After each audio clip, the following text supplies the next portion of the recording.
Bilhões de dólares gastos com recursos eletrônicos e gráficos nunca iluminarão a Terra com a glória de Deus.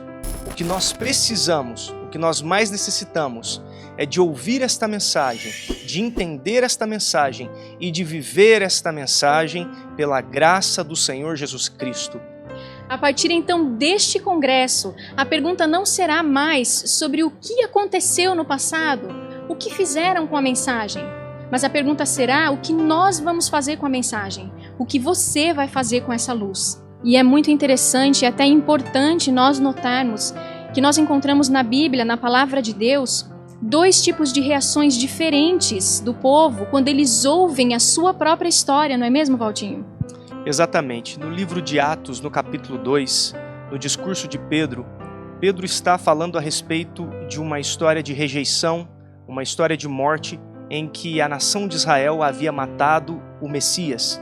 Em determinado momento, nesse discurso, nesse sermão, ele fala a respeito do rei Davi e do descendente de Davi, aplicando a Jesus como este descendente e informando aqueles que ali ouviam que este Cristo havia ressuscitado de dentre os mortos e agora estava com o Pai assentado em seu trono. E no capítulo 2, no verso 37, nós lemos o seguinte: ouvindo eles estas coisas, compungiu-se-lhes o coração e perguntaram a Pedro e aos demais apóstolos: que faremos, irmãos? Então no verso 38, Pedro nos dá a resposta: arrependei-vos.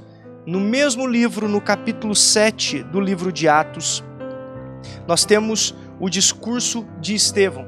Estevão ali está retratando toda a história de Israel, desde Abraão, e ele culmina esta história na rejeição do Messias. E no verso 54, a Bíblia nos diz: ouvindo eles isto, enfureciam-se no seu coração e rilhavam os dentes contra ele. Então a questão é, nós vamos aceitar a nossa história ou nós apedrejaremos Estevãos? Que Deus nos ajude, que Ele envie o seu Santo Espírito para que nos ajude a entendermos e a vivermos esta tão preciosa mensagem. E quem nos traz a mensagem de hoje à noite é o irmão Sérgio Formighieri. Ele é ancião da Igreja Adventista Central de Cuiabá, é adventista desde a infância. É um assíduo leitor da Bíblia, ele já leu 53 vezes. Nunca deixou de estudar a lição da escola sabatina, nem de ler os livros do Espírito de Profecia e outros da denominação. Um mordomo fiel. Exerceu diversos cargos na igreja. Aos olhos humanos, um exemplo a ser seguido. Com mais de 60 anos de adventismo, ele sempre conviveu com um senso de que tinha alguma coisa errada. Pregava sobre o poder do Evangelho, mas não sentia esse poder em sua própria vida.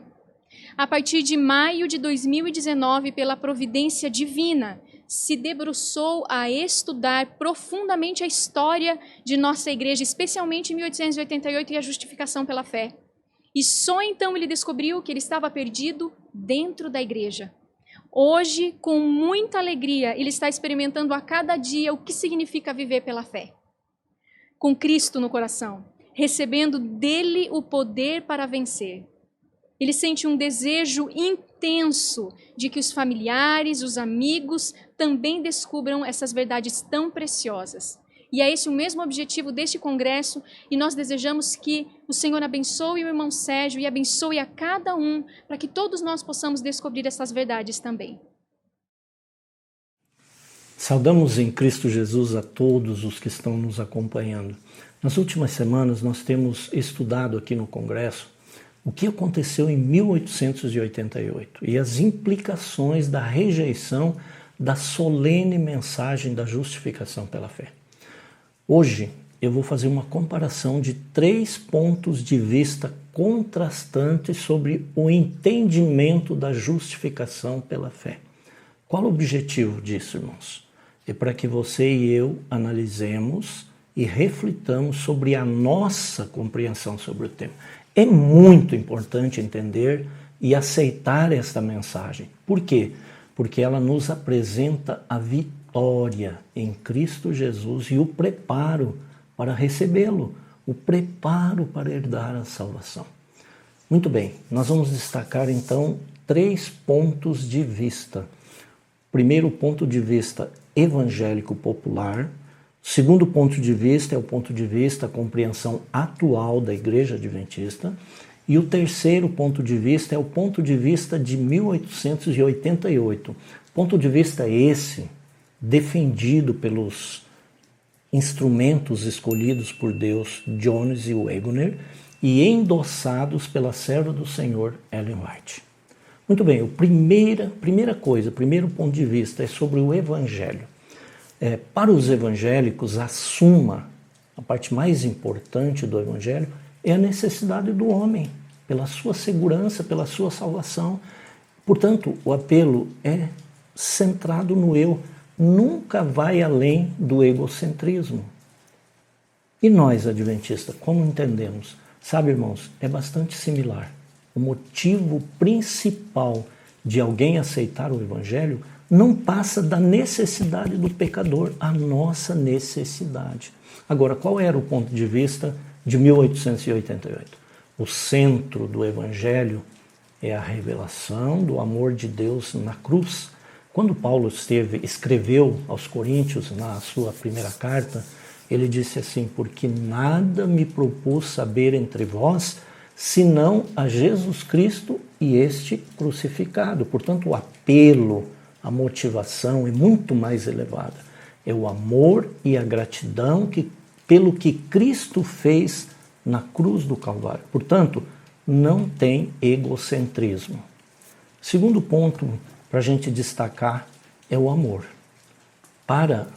No mundo evangélico, o amor de Deus, o próprio amor de Deus, é em si mesmo um amor egocêntrico.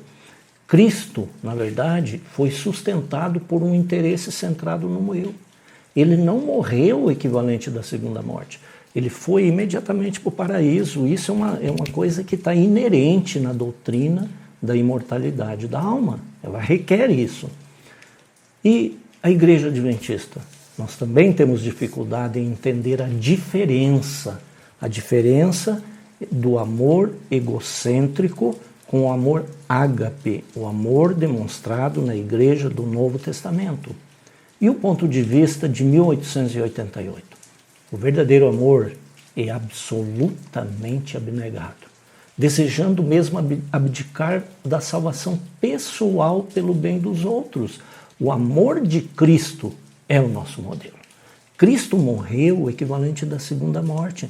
Tal amor, uma vez aceito, tal amor nascido no coração do homem, expulsa completamente o eu e produz frutos para a vida eterna. Muito bem. E o que é fé no ponto de vista evangélico popular? Fé é uma confiança no sentido de que uma pessoa egoísta quer a própria salvação. Embora se fale muito de Cristo, mas de fato tudo se centraliza no eu e a fé permanece apenas como um meio de satisfazer a segurança pessoal. E a Igreja Adventista? Que pensa sobre a fé? É praticamente a mesma coisa. Necessitamos de fé como uma garantia de recompensa futura. Eu preciso de fé para me salvar. Qual era o ponto de vista de 1888?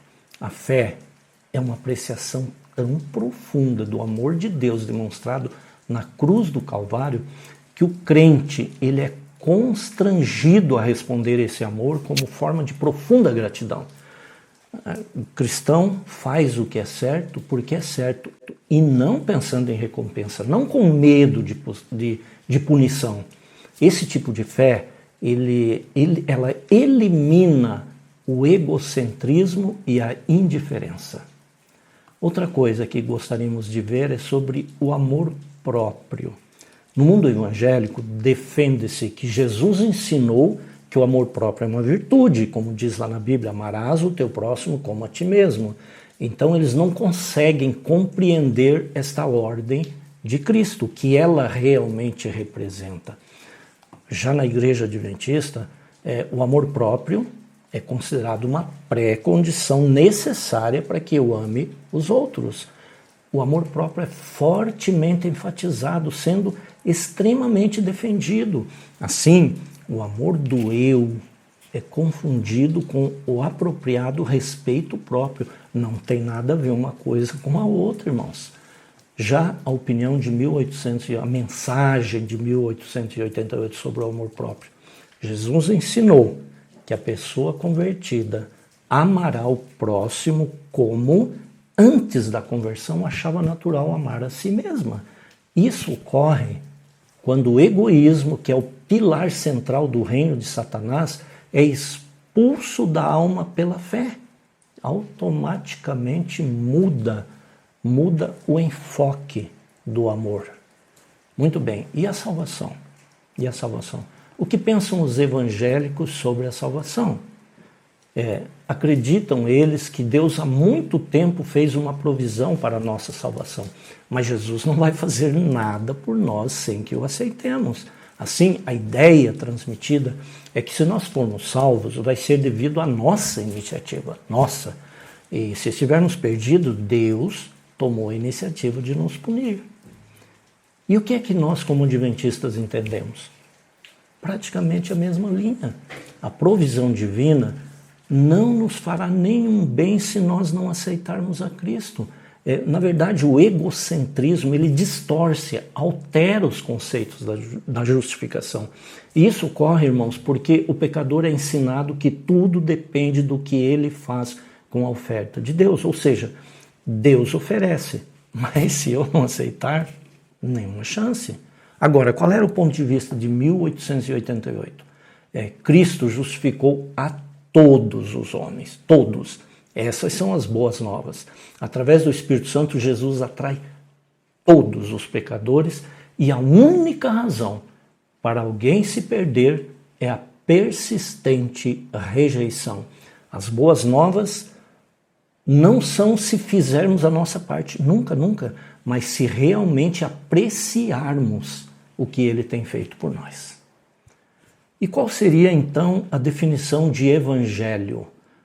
Para os evangélicos, a opinião evangélica popular é que o evangelho é as boas novas do que Deus fará por nós, consequentemente, se fizermos a nossa parte. Isso é, aceitar Jesus e assim mudar, de repente, um Deus irado num Deus amigo. E o ponto de vista da Igreja Adventista? Sabe, irmãos, infelizmente não muda muito. Tudo depende da nossa iniciativa. Ele nos atrai, mas condiciona a darmos o primeiro passo. E qual o ponto de vista da mensagem de 1888? Qual era o ponto de vista sobre o Evangelho? O Evangelho, na verdade, é as boas novas do que Deus fez e está fazendo por nós. Ele nos tem atraído em toda a nossa vida, como nós vemos lá em Jeremias 31:3, que diz lá, com amor eterno te amei, por isso com amorável benignidade te atraí. Lá em São João 12:32, e eu, quando for levantado da terra, disse Cristo, todos atrairei a mim. É Cristo que está atraindo a todos. Se não resistirmos, seremos salvos. O Evangelho motiva para uma verdadeira entrega do coração, uma resposta da fé. Encontramos isso muito claro no Caminho a Cristo, na página 27. Muito bem, e como é que Deus nos aceita? No ponto de vista evangélico, para Deus nos aceitar, depende de aceitarmos a Cristo. Nós estamos fora da família de Deus até que aceitemos a Cristo. E a Igreja Adventista? Mesma coisa. Em nós estamos fora da família de Deus até que aceitemos. Ele nos atrai, mas depende de aceitarmos. E o ponto de vista de 1888? Deus já nos aceitou em Cristo. É diferente. A nossa parte é crer nesta verdade, que é o Evangelho.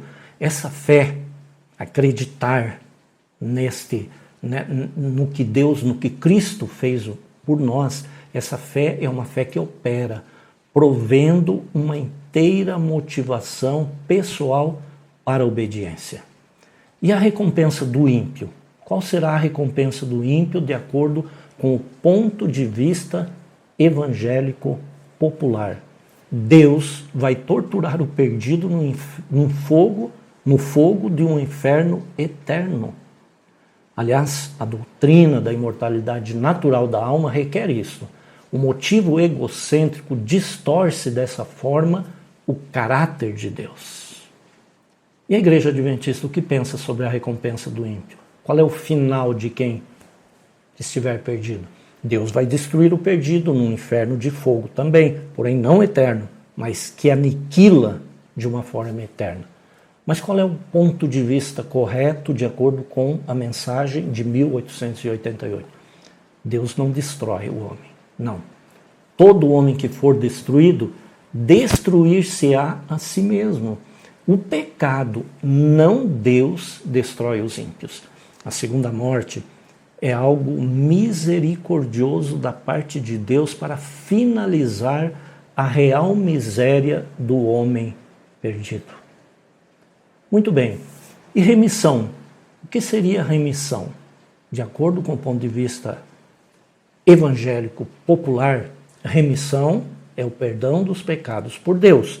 Deus virtualmente desculpa o pecado com base na obra que Cristo terminou lá na cruz do Calvário. A Igreja Adventista, o que pensa da remissão? Remissão é o perdão dos pecados por Deus. Pouca ênfase, não há muita ênfase no custo envolvido na remissão e no fato de que a absolvição no Novo Testamento envolve não só o perdão, não só a remissão, mas remover o pecado. E o ponto de vista de 1888? A remissão é retirar os pecados. Simples assim. A ênfase está toda sobre o custo da remissão. Quanto custou o sacrifício de Cristo? A remoção dos pecados é necessária para a purificação do santuário e para a vindicação de Cristo. Isso é remissão. Uma pergunta: é difícil ser salvo? Para o mundo evangélico é difícil. Muito difícil de ser salvo e muito fácil perder-se. Mas, de uma forma geral, eles não desenvolveram tanto essa ideia quanto nós, adventistas. Por quê? A Igreja Adventista pensa que é difícil ser salvo e fácil estar perdido. Uma vez que poucos serão salvos, deve mesmo ser muito difícil ser salvo. E essa ideia está especialmente enraizada no pensamento jovem. Agora, e o ponto de vista de 1888? Ao contrário, é fácil ser salvo e difícil perder-se, uma vez que compreendamos e creiamos na verdade da justificação pela fé. O Evangelho é importante pelo que ele é, as boas novas, salvação disponível. Muito bem. E o que fazer para ser salvo? Os evangélicos, eles pregam que o pecador deve ser pressionado a aceitar e se entregar a Cristo. Pouco importa se ele continua centrado no eu ou desobediente à lei de Deus. O importante é se entregar a Cristo. Na Igreja Adventista, os sermões evangelísticos utilizam várias formas sutis, algumas não muito sutis, para pressionar o pecador a aceitar e a entregar-se, tais como apelos altamente persuasivos para ir à frente, baseados numa motivação egocêntrica, ou seja, uma esperança de recompensa ou medo de punição.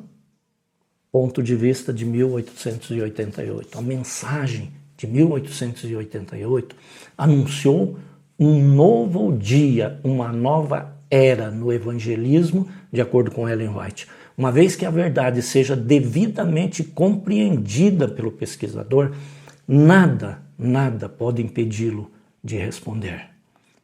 E a justificação como fica? Para o mundo evangélico, quando o pecador aceita Cristo como seu Salvador, ele é justificado. Igreja Adventista, mesma coisa. 1888. Na realidade, todos os homens foram justificados quando Cristo morreu. No momento em que Cristo entregou a sua vida na cruz, todos foram justificados. Isto é forense. E a justificação pela fé? O que seria a justificação pela fé? De acordo com o mundo evangélico, a justificação pela fé é um ato judicial de contabilidade de Deus, em que o homem injusto, ainda mal, é declarado justo enquanto continua na sua vida indulgente e motivações egoístas. Portanto, a fé e não os atos é a única condição para a salvação. O que pensa a Igreja Adventista? Basicamente o mesmo, com raras exceções. A essência da justificação pela fé não é entendida. Não tem mudança de coração na justificação quando ela acontece. E o ponto de vista de 1888? Atentem, quando Deus declara alguém justo, ele não mente. Não. A justificação pela fé vai além da justificação forense, além de declarar alguém justo. Envolve uma verdadeira mudança do coração. Deus conta a fé como justiça. E quando Deus declara que alguém foi justificado, é de fato um reconhecimento. Ele realmente foi justificado. É um reconhecimento de tal justificação. E a expiação? Para o mundo evangélico, a expiação é um ato realizado por Cristo para abrandar a ira do Pai contra os pecadores, assegurando o perdão e a tolerância do pecado. A Igreja Adventista, de algum modo assim, realmente estranho, a expiação parece que satisfaz de alguma forma a ira de Deus contra os pecadores ou contra o pecado. A ênfase é exagerada na estrutura legalista. E essa ênfase, ela eclipsa, ela põe um véu para a gente não conseguir entender o poder da graça. Ponto de vista de 1888. Embora Deus realmente odeie o pecado, ponto pacífico, mas o sacrifício de Cristo não o pacifica de forma alguma, não o motiva para amar os pecadores, pois ele já os amou. A propiciação é um meio oferecido para que o pecador se reconcilie com Deus. Assim como a carne reveste os ossos do nosso corpo, assim a graça oferecida por Cristo, pelo que ele fez, reveste a base legal da expiação, reveste o pecador com a justiça de Cristo. E o resultado, então, da justiça de Cristo? No mundo evangélico, não tem nada a ver a justiça de Cristo com a obediência dos mandamentos de Deus, como se pode ver pela continuada rejeição do mundo evangélico do quarto mandamento. A Igreja Adventista, do nosso ponto de vista, não tem purificado, infelizmente, a Igreja de muitos males. Não purifica a Igreja da imoralidade, da mornidão, do mundanismo, da cobiça, do orgulho, ou seja, não há uma transformação de coração. Já o ponto de vista de 1888, a verdadeira justiça pela fé, a fé que aceita a justiça, ela conduz o crente à preparação para a transladação.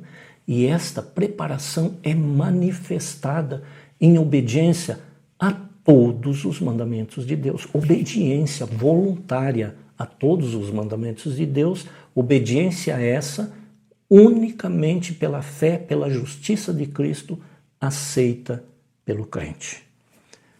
E qual seria o supremo objetivo na vida cristã? Para os evangélicos, o supremo objetivo na vida é segurança eterna, é ser salvo. Se morrermos hoje, iremos para o céu. Esse é o supremo objetivo para os evangélicos. Para a Igreja Adventista, o supremo objetivo da vida é estar preparado para entrar no céu, ganhar a vida eterna. Isso é o supremo objetivo. A recompensa pessoal tem a mais alta prioridade. 1888. O objetivo supremo na vida é assegurar a honra e a vindicação de Cristo no encerramento da grande controvérsia. Olhem como muda. Assegurar a honra e a vindicação de Cristo. Cristo deve receber a recompensa, não eu, nós. Não. A recompensa não é minha. A recompensa é de Cristo. Os salvos são a sua recompensa. E o que é pecado? O que é pecado do ponto de vista evangélico popular? O pecado não passa de uma conduta inaceitável à comunidade cristã. Não inclui guarda de domingo, quebra do sábado, por exemplo. Não está muito preocupado com os mandamentos. É uma conduta inaceitável. Na Igreja Adventista, o que é pecado? Transgressão da lei, a nossa definição padrão adventista. Com frequência, entendemos superficialmente como quebra de um tabu moral. Damos muita ênfase sobre atos conhecidos de pecado. Temos um falso entendimento de que o pecado não pode ser vencido devido à natureza pecaminosa. É assim que nós entendemos pecado. O que é pecado de acordo com o ponto de vista de 1888? Tudo quanto não procede da fé, olha só, não procede da fé é pecado. O pecado é tudo que não é de fé. O pecado não é uma quebra de um tabu moral exteriorizado em atos, mas uma falha em apreciar o verdadeiro caráter de Deus revelado na cruz. Isso é pecado. Arrependimento. O mundo evangélico, para eles, o arrependimento é um dever desagradável a ser cumprido no início da vida cristã. Não é agradável se arrepender. A Igreja Adventista tem um conceito nebuloso do arrependimento. O arrependimento é considerado, parece que não é feliz, não faz bem se arrepender. Parece que cair sobre a rocha é ridículo. Há oposição à cruz do crente. O ego precisa ser satisfeito de alguma forma. Isso faz com que o arrependimento não seja bem compreendido por nós. Agora, o arrependimento, de acordo com o ponto de vista da mensagem de 1888, é uma experiência extremamente satisfatória e feliz. Aprofunda-se através da vida, sempre uma profunda tristeza pelo pecado, e isso traz sempre um íntimo relacionamento com Cristo, que foi feito pecado por nós. O que se gloria na cruz está comprometido com qualquer sacrifício. E que dizer de Gálatas 4:4? Nascido sob a lei. Os evangélicos acreditam que Cristo, nascido sob a lei, significa que ele nasceu sob as ordenanças judaicas. A Igreja Adventista é que Cristo, nascido sob a lei, é nascido sob a lei cerimonial judaica. Gálatas 4:4, para a mensagem de 1888, significa que Cristo nasceu sob a condenação da lei moral. Assim, Cristo não foi imune de nada, mas só não escolheu o pecado. Portanto, ele foi ambos, substituto e exemplo para nós. Agora, um assunto, irmãos, que ele tem causado muita polêmica, um assunto importantíssimo, e ele tem trazido muita incerteza, muito entendimento errôneo no que diz respeito à natureza de Cristo. O mundo evangélico entende que a natureza e a carne de Cristo eram diferentes das nossas. Ele foi imune ou isento do pecado original. A Igreja Adventista, olha só, alguns dos nossos escritores e teólogos ainda ensinam que Cristo tomou a natureza de Adão antes da queda, a natureza pré-lapsariana. Porém, a maioria hoje defende a natureza híbrida ou uma natureza ambilapsariana, ou seja, um corpo enfraquecido pelo pecado, mas a mente de Adão antes da queda. É isso que entendemos como adventistas. Agora vejam o que a mensagem de 1888 trouxe sobre a natureza de Cristo. Cristo tomou a natureza pecaminosa do homem após a queda de Adão. Desse modo, ele foi enviado na semelhança da carne pecaminosa. Se submeteu à lei da hereditariedade, sim, nasceu como qualquer um de nós. Lutou contra o pecado como nós lutamos na carne e venceu. Portanto, ele é substituto e exemplo ao pecador. E a questão da culpa? O mundo evangélico entende que Cristo levou nossa culpa apenas vicariamente, não verdadeiramente. A Igreja Adventista tem mais ou menos a mesma compreensão. E isso é resultado de não entender a natureza humana de Cristo. Ponto de vista de 1888. Cristo realmente levou a nossa culpa, irmãos. Embora ele fosse sem pecado, verdadeiramente se identificou conosco completamente. Aliás, o seu batismo foi batismo para arrependimento. E vou dizer mais uma coisa, a palavra vicário nunca foi usada por Ellen White, por Jones e por Wegener. Isso conforme o boletim da Conferência Geral, em 1901, na página 36. Muito bem, e que dizer então da tentação de Cristo? O ponto de vista evangélico, popular, a tentação para Cristo não era uma coisa real que nós temos de enfrentar. Não, muito pelo contrário. As suas tentações eram apenas tentações inocentes, isto é, ele era tentado apenas a fazer as coisas que não seriam pecaminosas, alguns dizem, ou ele foi tentado como foi o inocente Adão. A Igreja Adventista, embora o discurso seja de que Jesus foi tentado como nós somos, a realidade é que nós não acreditamos assim, irmãos. Vejam, por exemplo, uma declaração encontrada na revista Ministry, de janeiro de 1961. Olha o que diz lá.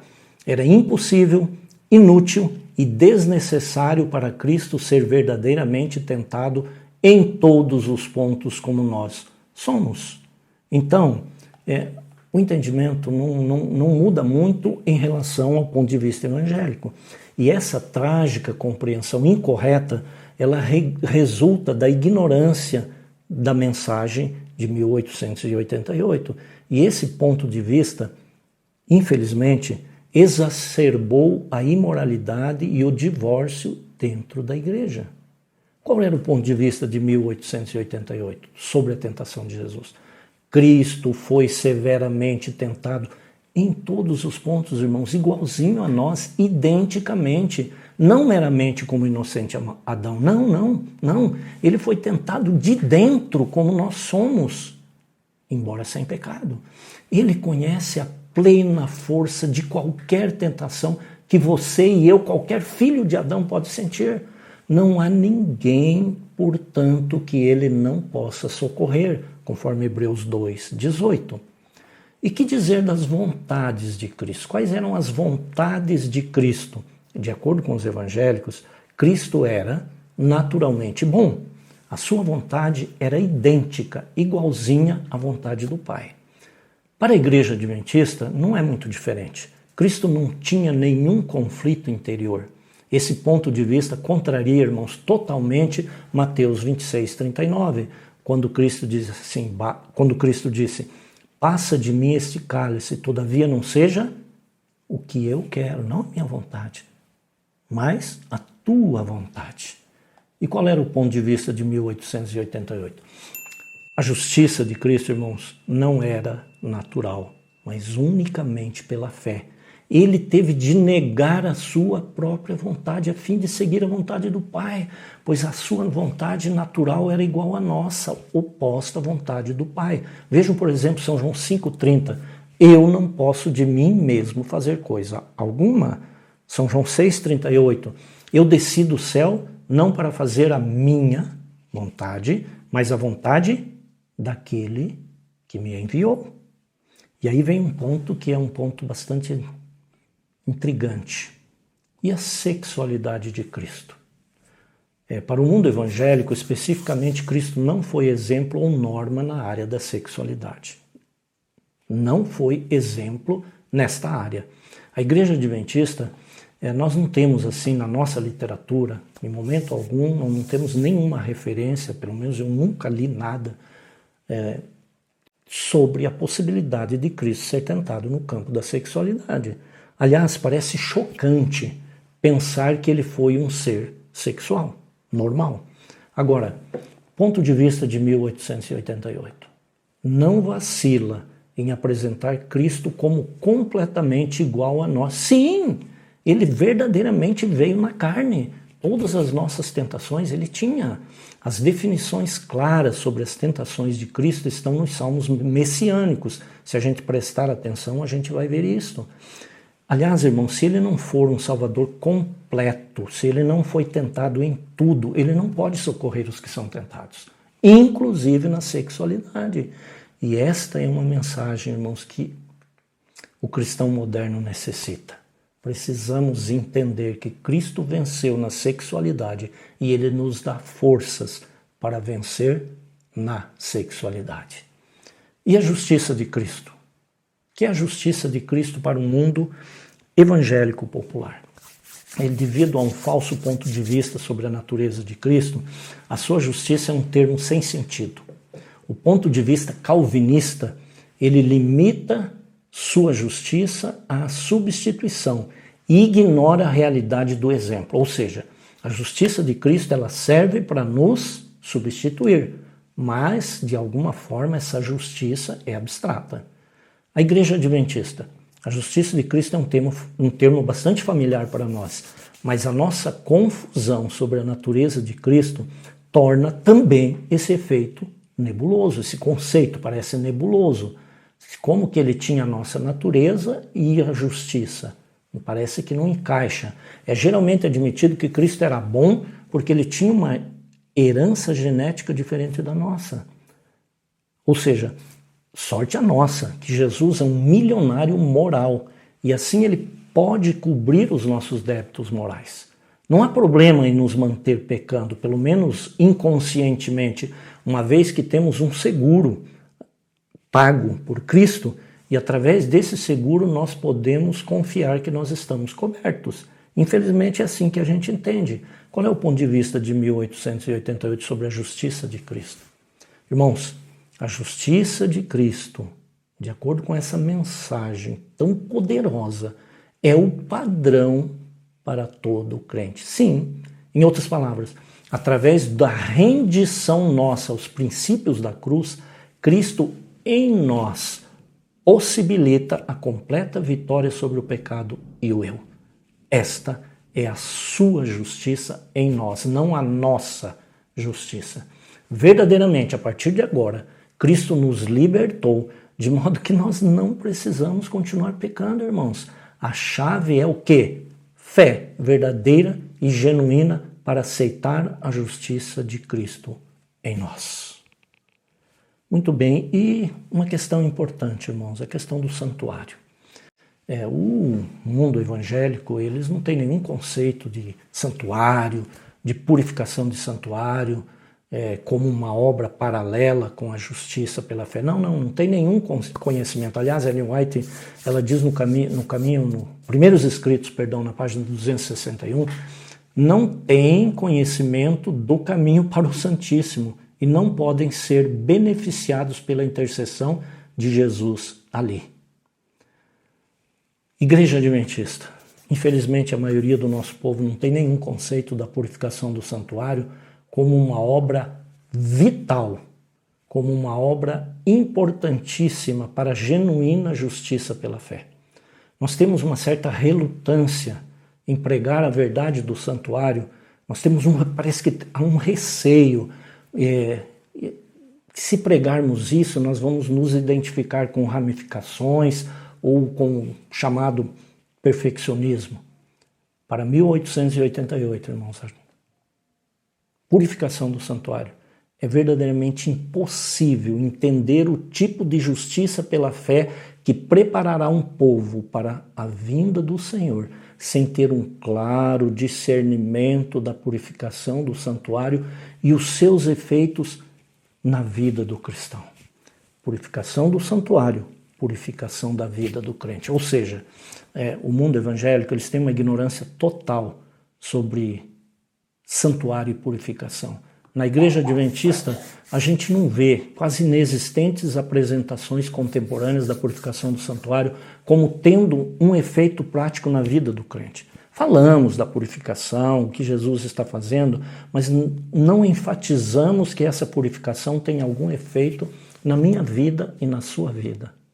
Agora, o verdadeiro cerne da mensagem de 1888 é a purificação do santuário.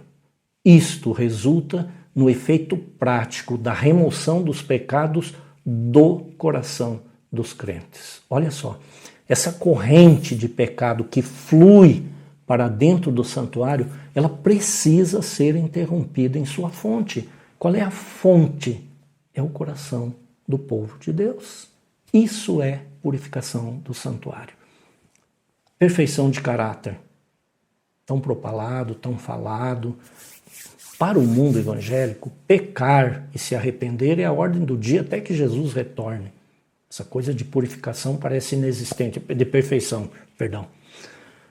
Para a igreja adventista, a ênfase, infelizmente, é sobre a impossibilidade de viver sem pecar. Se alguém diz que dá para viver sem pecar, parece que é uma heresia. Isto é devido à concepção errônea prevalecente sobre a natureza de Cristo, irmãos, e o descuido sobre a verdade do santuário, que é a verdade fundamental que prepara, que purifica um povo para a volta de Jesus. Agora, a perfeição de caráter, de acordo com 1888, não é somente um objetivo, não. Ela é facilmente disponível, tão logo você e eu, tão logo o povo de Deus tenha a fé de Jesus. A única dificuldade, irmãos, a única dificuldade é a ignorância da verdadeira justiça pela fé ou a rejeição dela. E essa questão de vencer o pecado? Para o mundo evangélico, essa síndrome de viver pecando e se arrependendo, ou seja, pecar e arrepender-se, está no cerne do romanismo, aliás, e assim o pecado é perpetuado. Na realidade, o conceito popular evangélico é o mesmo do conceito do romanismo, ok? Igreja Adventista. Impossível vencer o pecado antes da volta de Jesus. Infelizmente, irmãos, é dessa forma.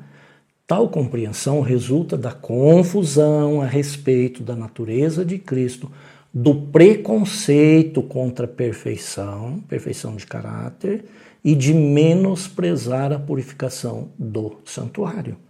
Se alguém fala em vencer pecado, é taxado de perfeccionista. Agora vejam o ponto de vista de 1888. É muito importante, irmãos. Justiça pela fé impõe um padrão extremamente elevado. Aliás, o mesmo padrão do próprio Cristo. A vida de perfeita entrega que ele viveu na semelhança da carne pecaminosa, igualzinho você e eu, se torna o padrão ou a norma para os que têm a fé de Jesus. Quando essa obra for realizada, atentem, quando essa obra for realizada no seu e no meu coração, a purificação do santuário celestial está concluída. Então Cristo vê o seu caráter perfeitamente refletido em sua igreja. E o que diz Ellen White? Quando o caráter de Cristo for perfeitamente reproduzido na vida dos seus filhos, santuário purificado, Cristo virá para reclamá-los como seus. Como entender então 1 João 2, o verso 1? No mundo evangélico, 1 João diz assim, para não pecarmos. Essas coisas vos escrevo para que não pequeis, mas virtualmente nos dá licença para pecar. Jesus, como nosso advogado, se alguém pecar, ajusta as coisas para com o juiz, o Pai. Que pensa a igreja adventista? Essa ordem para não pecarmos é como se fosse um pedido de uma seguradora que diz para não nos envolvermos num acidente. Mas como nós vamos deslizar mais cedo ou mais tarde, então nós podemos ficar tranquilos, porque o seguro nos cobre. Nós temos uma apólice de seguro.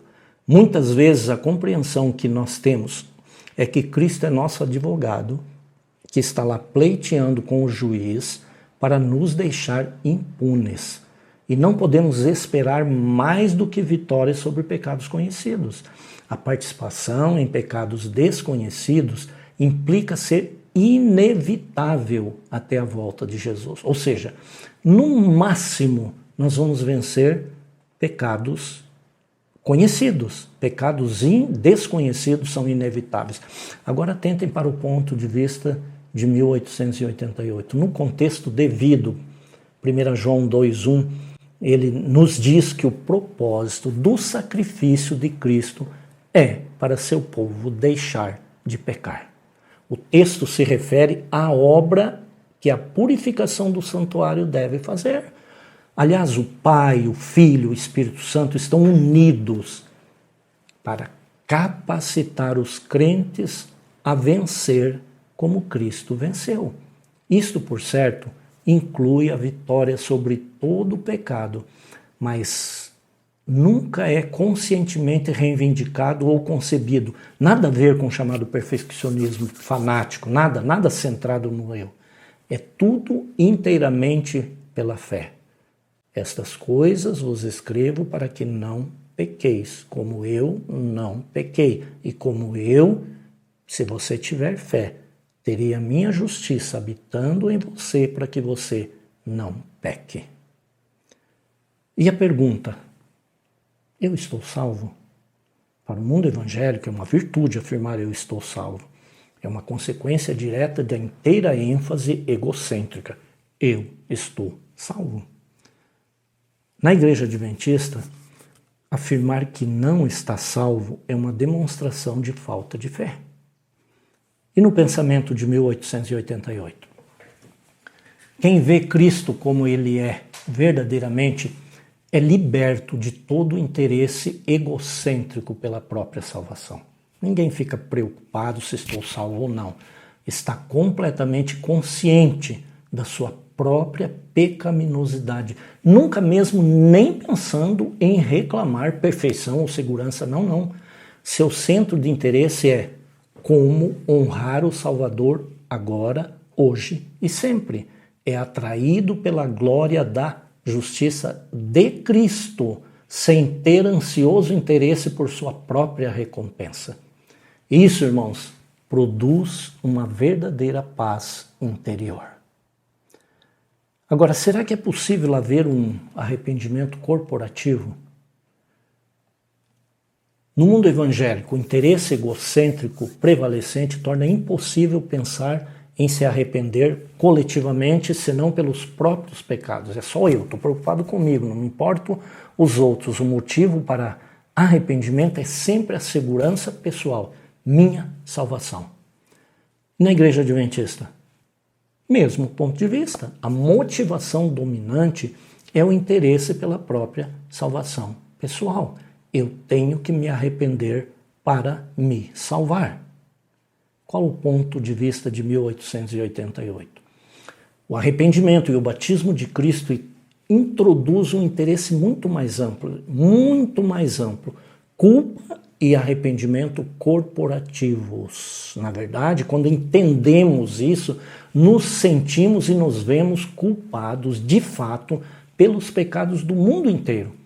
Isto torna possível um efetivo amor como o de Cristo. O eu cessa, deixa de ser o centro de interesse. E como então passa a ser a vida cristã? Para os evangélicos, manter a vida cristã é uma coisa muito difícil. Requer uma observância de muitas regras, não é nada fácil. Na Igreja Adventista é o mesmo. A ênfase é colocada na dificuldade de permanecer cristão. É uma expectativa, aliás, muito desencorajadora. Dá a impressão de que Deus não se importa se o deixamos. Na vida cristã, Deus não está interessado. Eu que tenho que me interessar. Deus não se preocupa se eu o deixo. O ponto de vista de 1888. Deus nos ama, respeita e valoriza tanto que Ele está segurando a nossa mão. O que faz a vida cristã parecer difícil às vezes é o fato de não entender e aceitar a justiça de Cristo. Quando pensamos em caminhar sozinhos, muito difícil. Se entendermos que Ele está segurando a nossa mão, é muito fácil. O amor de Cristo nos constrange e torna a vida centrada no eu impossível. Acaba a vida centrada no eu. É possível viver em união? O mundo evangélico acredita que as diferenças doutrinárias são inevitáveis. Não há união de pensamento na questão da justificação pela fé. A ideia comum na igreja adventista é que a unidade perfeita é impossível até que o Senhor venha. Não há como haver uma unidade, uma união de pensamento. Ponto de vista de 1888, é o mesmo ponto de vista do Novo Testamento. Unidade perfeita é a norma numa igreja que entende e que está voltada unicamente pelo que Cristo fez e faz. Esta é a fé do Novo Testamento e a fé que deveria ter na minha e na sua vida para que haja uma perfeita unidade. A justiça pela fé e o sentimentalismo. Para o mundo evangélico, o cristianismo é um relacionamento com a pessoa de Cristo. Eu me relacionando com Cristo. Isso envolve muito sentimentalismo. Na igreja adventista é meio parecido com os evangélicos. Mas Ellen White diz que falar de Cristo sem a palavra conduz ao sentimentalismo. Falar de Cristo sem o poder da palavra em nós só pode trazer sentimentalismo. 1888. Não há sentimentalismo na justiça pela fé, irmãos. Não tem lugar. Através da atuação do Espírito Santo em nós, nós podemos conhecer a Cristo em sua palavra e assim as suas promessas se concretizam em nossas vidas. Não tem sentimentalismo.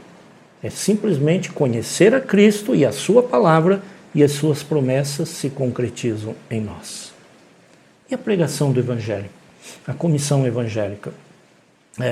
No mundo evangélico não há uma concepção sobre essa comissão, nem sobre amadurecimento do grão, preparação para a vinda de Cristo. Não há um entendimento dessa forma.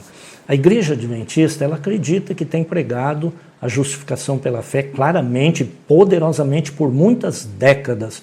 Porém, ainda continuamos achando que a pregação do Evangelho precisa ser concluída. Pregamos e pregamos, entendemos e pregamos poderosamente, mas a pregação do Evangelho precisa ser concluída. 1888.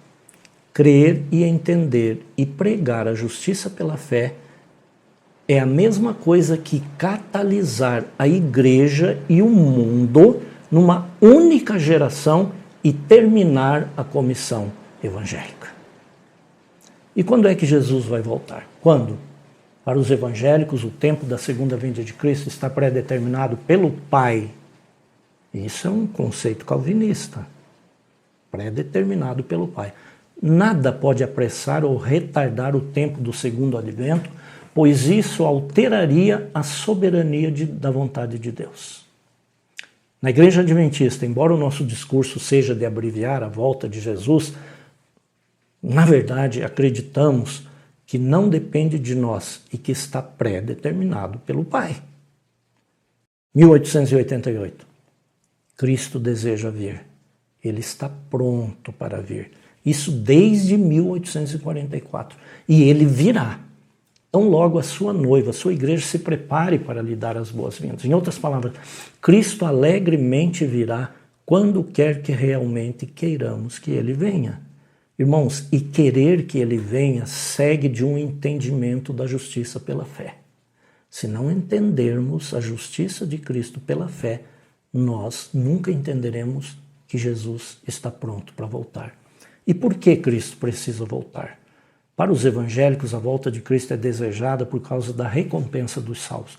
Sempre egocêntrico. Ele precisa voltar para que eu possa ser salvo. Para a igreja adventista, a volta de Cristo é desejada principalmente pelos velhos, os doentes, e para que a gente possa ir para um lar de glória, receber a nossa recompensa.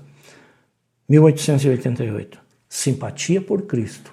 Um desejo que ele receba sua recompensa e experimente sua plena vindicação. E um desejo de ver o fim dos sofrimentos do mundo são as reais razões para querer apressar o seu retorno. E a verdade? Onde é que está a verdade?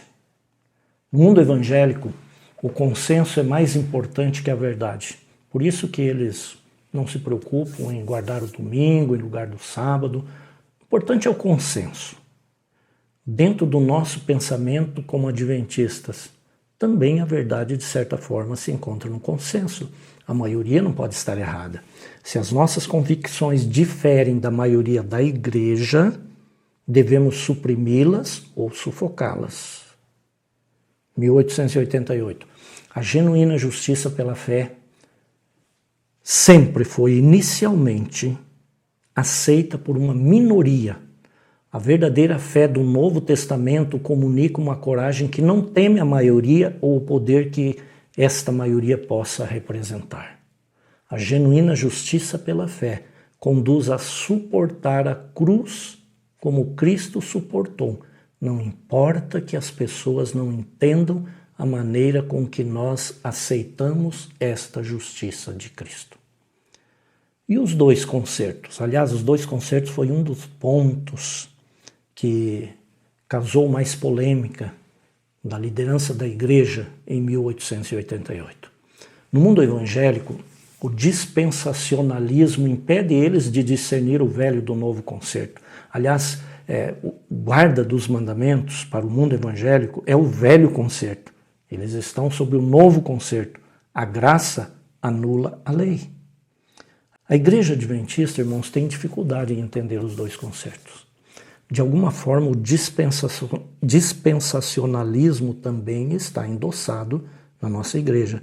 Nós entendemos que a lei está em vigor, mas a graça cobre a desobediência. Olha a confusão nos dois concertos. 1888, o velho concerto era o povo prometendo obedecer. Deus nunca pediu para a gente prometer nada. Ele nunca pede para que você prometa alguma coisa. Isto só gera escravidão pelas constantes promessas quebradas. Em vez disso, ele nos pede para ter o quê? Fé nas promessas que ele fez e então nos tornar obedientes. Evangelismo.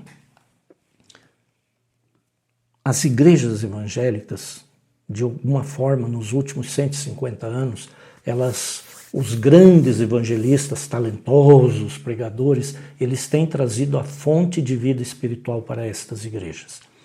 Igreja Adventista entende que muitos evangelistas populares receberam de Deus a mesma mensagem que Deus deu aos adventistas em 1888, como, por exemplo, Moody, Murray, Morgan, dentre tantos outros, receberam a mesma mensagem da justificação pela fé que nós recebemos. Agora notem, Jones e Waggoner não receberam sua mensagem pela influência de outros autores e seus comentários, mas única e exclusivamente da Bíblia. A visão de 1882, quando Waggoner se convenceu, essa visão o convenceu de que o Cristo crucificado é o coração das três mensagens angélicas. Assim, aquela mensagem poderosa, refrescante de 1888, ela foi distinta e absolutamente diferente de qualquer evangelista da época. E a doutrina da justificação pela fé? Os evangélicos acreditam que essa doutrina foi recebida como um legado dos reformadores do século XVI.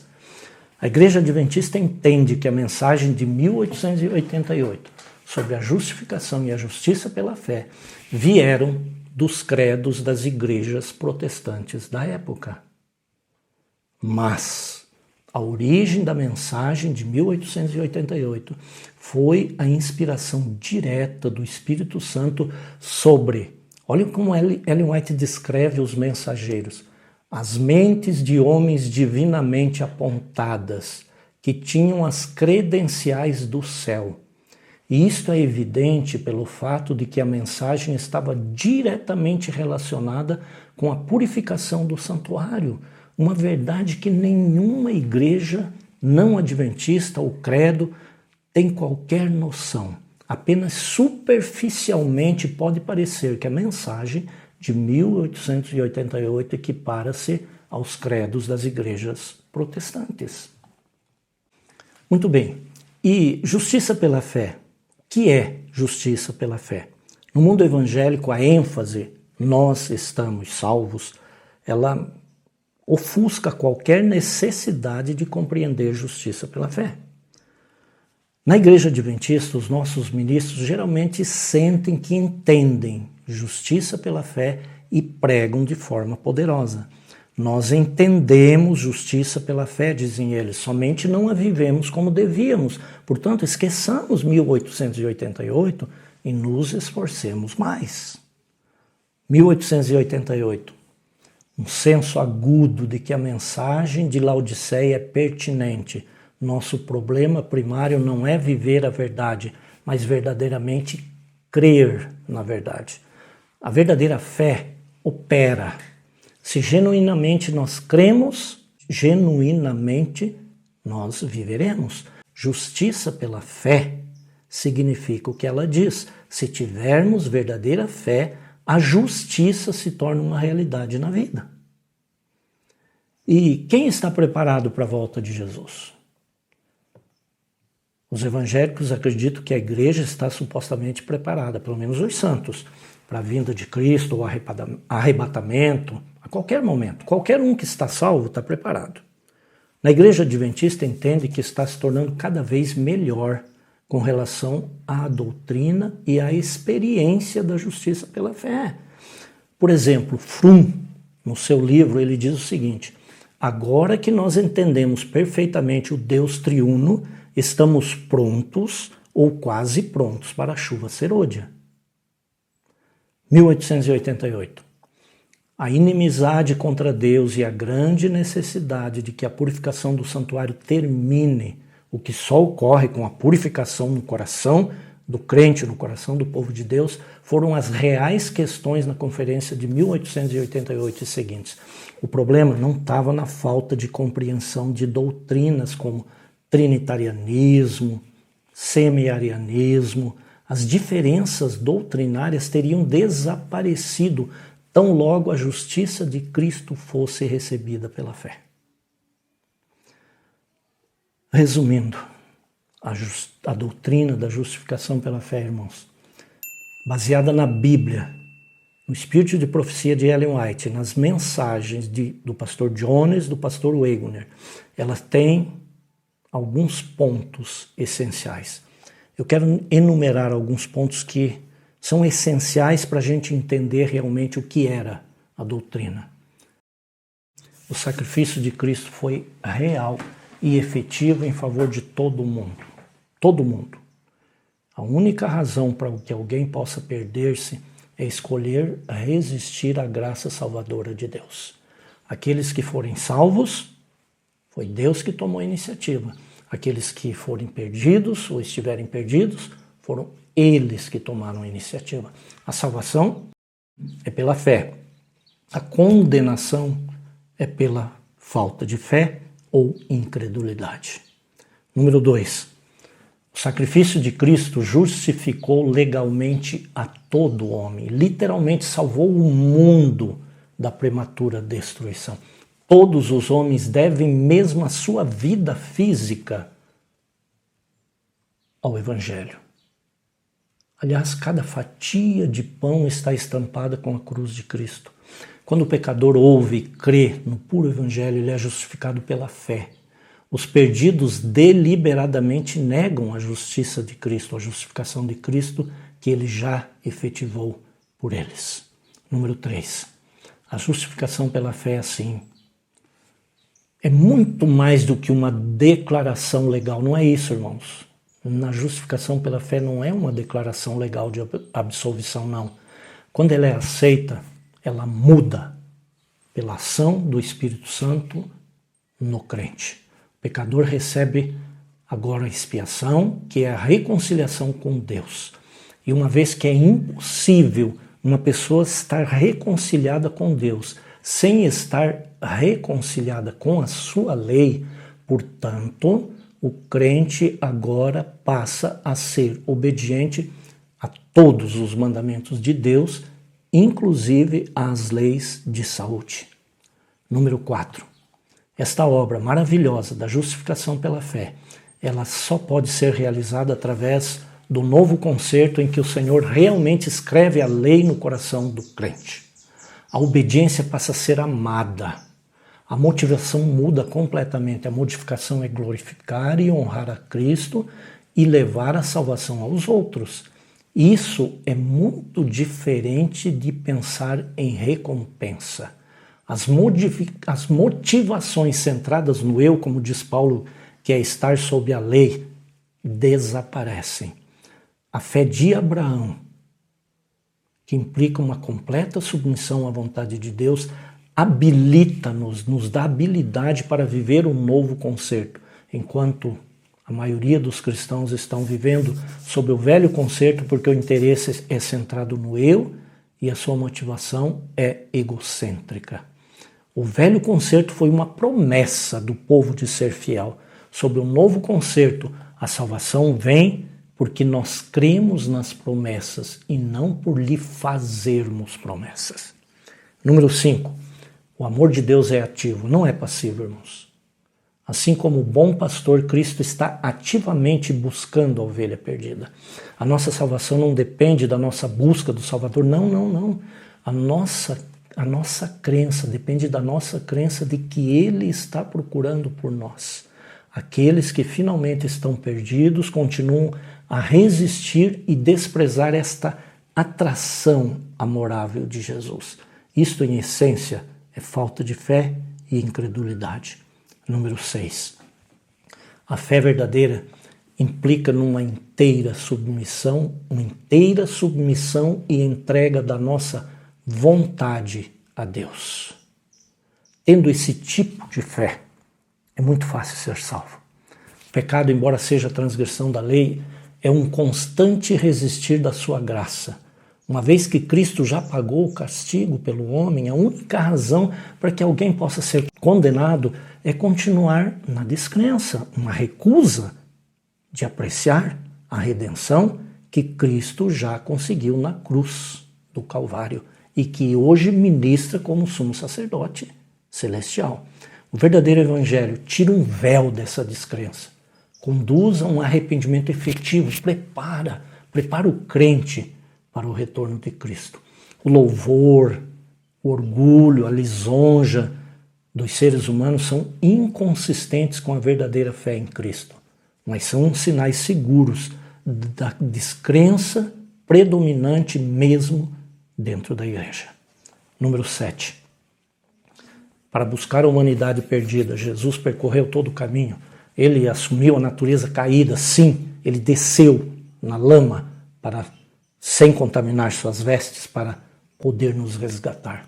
Isto ele fez para que pudesse ser tentado em todos os pontos como nós somos. Embora não tivesse pecado e demonstrasse perfeita justiça na semelhança da carne pecaminosa. Justiça, aliás, irmãos, é uma palavra que nunca se aplicou a Adão em seu estado não caído, nem mesmo aos anjos inocentes. Ele só pode significar uma santidade obtida por Cristo no conflito com o pecado, na carne humana caída, triunfando sobre ele. Assim, a mensagem da justiça de Cristo está enraizada nesse ponto de vista único da caída natureza humana de Cristo. Se eu nego a natureza humana de Cristo, eu não consigo entender a justiça de Cristo. Se Jesus tivesse tomado a natureza sem pecado de Adão antes da queda, o termo justiça de Cristo seria uma abstração sem significado nenhum. Que justiça! O ensino que Cristo somente tomou a natureza inocente de Adão antes da queda é um legado do catolicismo e do protestantismo apostatado. Em nome de Jesus, irmãos, essa é uma doutrina que tem levado a não entendermos a justiça de Cristo. Isto é a insígnia do ministério da iniquidade, que mantém um Cristo muito distante, não perto de nós. Quem prega que Cristo não veio na carne humana é o anticristo, conforme 1 João 4:3. Número 8. Dessa forma, o nosso Salvador condenou o pecado na carne da humanidade caída. Isso significa que ele declarou ilegal o pecado. O pecado se tornou desnecessário à luz do seu ministério. É impossível ter a verdadeira fé de Cristo e continuar pecando. Não condiz. Não podemos usar a desculpa que nós somos apenas humanos para continuar pecando, ou afirmar que o diabo nos fez que caíssemos em pecado. Ser verdadeiramente humano é ser como Cristo no caráter, pois ele foi e é plenamente humano quanto divino. Número 9. Segue-se, portanto, que o único elemento de que o povo de Deus necessita a fim de estar preparado para o retorno de Cristo é aquela fé genuína de Jesus Cristo. E isso é precisamente o que nós mais precisamos como igreja. Nós nos imaginamos ricos, de nada tendo falta, quando de fato o nosso pecado básico, irmãos, é uma patética falta de fé. Justiça é pela fé, somente pela fé. E é impossível ter fé e não demonstrar justiça na vida, porque a fé, ela purifica, ela opera, ela transforma, purifica a alma. Falhas morais e espirituais são o fruto de não entender ou não acreditar na justiça pela fé.